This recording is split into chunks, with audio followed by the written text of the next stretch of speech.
What I'm going to do with you now is the story of Israel in the Old Testament in 7 parts. And down the left here, we have time, starting with Jesus, or ending, I should say, with the birth of Jesus, going right back for 2000 BC. And most of the dates we can put in here pretty accurately because they can be tied in to Egyptian or Assyrian or Babylonian time records, and those empires made very, very careful observations of the stars, which they recorded, and so modern science can actually work backwards with our knowledge of astronomy and know the exact dates they happened. So we're going to start off then around about 1850, going through to 1446, with our first period, which is Egypt. And in Egypt, at least for the last part of the time they were there, they were slaves, and they were treated very badly. And there we are. They didn't actually build the pyramids, but they built various temples that we can still see today. So we read about that, first of all, going down to Egypt in Genesis. And then most of it, of course, we read, certainly the coming out of Egypt, we read in Exodus.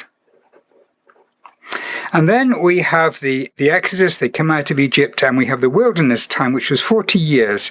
So that's going to go from 1446 to 1406.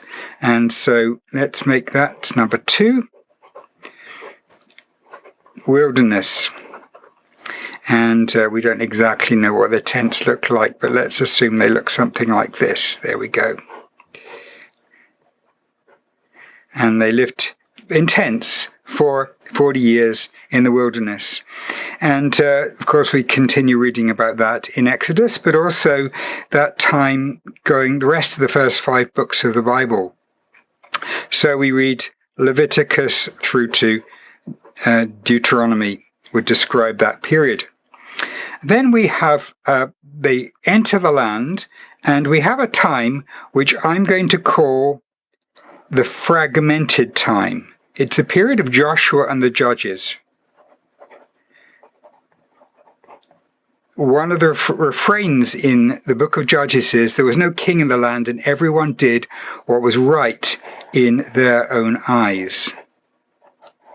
So, no king, and this would be Joshua and Judges, and also the book of Ruth would be set in that time period, and that would go down to 1054. 1054, we have the establishment of the monarchy. And of course, there are 3 kings that we have while the kingdom is united. There's the kingdom of Saul, there's the kingdom of David, and there's the kingdom of Solomon. And so those are the 3 kings. We read about them in 1 and 2 Samuel. And then we read about this and a period following in Kings and Chronicles.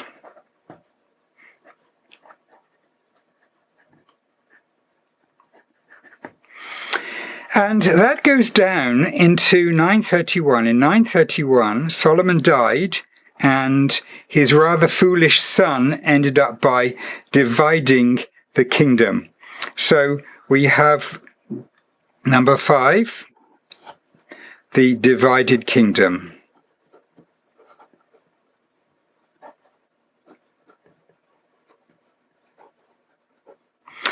And the kingdom was split into a northern kingdom and a southern kingdom. And it was split across. So the southern kingdom would have been Judah and Benjamin, 2 tribes, and the northern kingdom would have been Israel. Northern kingdom became idolatrous and corrupted much more quickly. And so for them, the captivity began in 722 and was finally completed for the southern kingdom in 586, with various groups being taken away during that time. And so we're going to mark this then, captivity. So these people, they're taken away from their land to Assyria or Babylon, and they're spread out across different regions, because that was the policy of the captors, to spread them out so they wouldn't have any power. And then we have in 539, we have the 7th part, which is return. And they're gathered from the nations where they were distributed, and they all come in. Well, not all of them, but all the ones who really had a heart for God could come back and return to the land.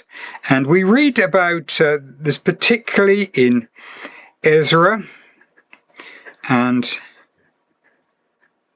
Nehemiah, but also this whole period really up there and going on here, we have the books of the prophets, echoing God's thoughts on what's happening. Kings and Chronicles would go down to that captivity there, but not the return. So that is the story of Israel in the Old Testament in 7 parts.